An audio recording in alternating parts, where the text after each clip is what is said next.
Currently, health officials across the world are challenged by the growing need to treat the influx of COVID-19 patients to hospitals due to the emergence of more virulent and deadly strains of the virus. This requirement places the need for vaccinations at the top of the list of priorities more than ever, especially those who are over the age of 60.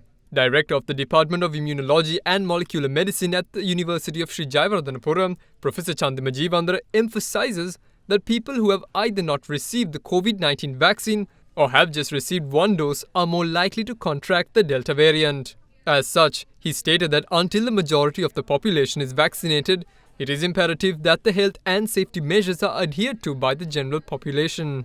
These words of caution are more important now after the Ministry of Health confirmed 14 more cases of the Delta variant in the country. This is in addition to the 5 initial cases of the variant confirmed from Dematagoda. Deputy Director General of Education and Research at the Ministry of Health, Dr. Hemantha, stated that some of the 14 samples had been collected within the Colombo municipality, while some had been sent from the National Institute of Mental Health, the Karapitiya Hospital, and a private hospital in Maharagama.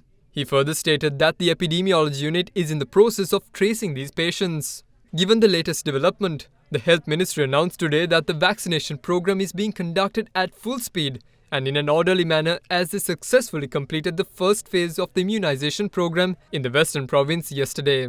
We have already concluded one phase of the Western Province immunization program where those who are above 60 to be vaccinated by Friday yesterday, and we can firmly say that we have achieved that target, and the majority of the people who are supposed to get this vaccine has already got this vaccine. Now we will be embarking on another target where those who are above 30, everybody who are above 30 will be targeted in the Western Province as the next phase of activity, so that the areas with highest risk will be covered in this manner, so that all the eligible people in the Western Province will be immunized by the end of July. In addition to that, the consignments that we are receiving from time to time will be distributed in other districts as well. At this moment, in other districts other than the Western Province, it will be targeted for those who are above 60, and this will be expanded to other groups also once the stocks come, as well as once we complete the targeted areas in the Western Province.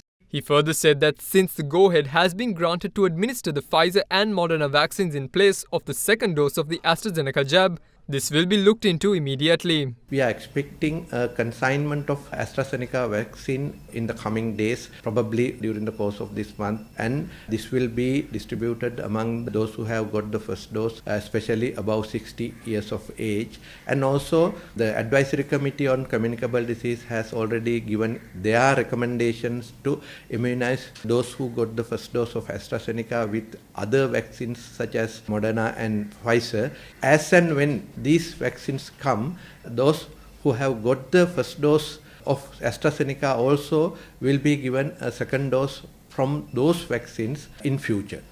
In the meantime, a new study has found that the Oxford AstraZeneca vaccine is still highly effective even if the 2 doses are administered 10 months apart. It bears good news for Sri Lanka, as some 600,000 people are awaiting the second dose of the AstraZeneca jab, and some have been awaiting for over 12 weeks. The initially prescribed waiting period for the second dose is administered. We saw that report showing that up to 10 months of a gap between the first and the second dose of the Oxford AstraZeneca vaccine still provided very good immunogenicity after the second dose, and had resulted in high levels of neutralizing antibodies. It is very reassuring, I think, for people and for countries where there may be a delay in obtaining the second dose. We know there are supply constraints, and many countries that have given the first dose to people do not have supplies for the second dose. COVAX is trying to address that. But in the meantime, it's reassuring that a longer gap beyond the 8 to 12 weeks that is currently recommended by WHO is, we're not going to pay a penalty for that. People will still mount a good immune response. Meanwhile, on the government's plan to reopen some schools, Dr. Hemantha at the Ministry of Health said that the ministry is in talks with the Ministry of Education to chart a way forward. There is a move to open the schools in different ways and different stages, and the health ministry is constantly in dialogue with the Ministry of Education, and the appropriate guidelines and other required conditions are reviewed at this moment, and probably within the coming days there will be guidelines and other conditions published, and the plan of the reopening of schools will be declared.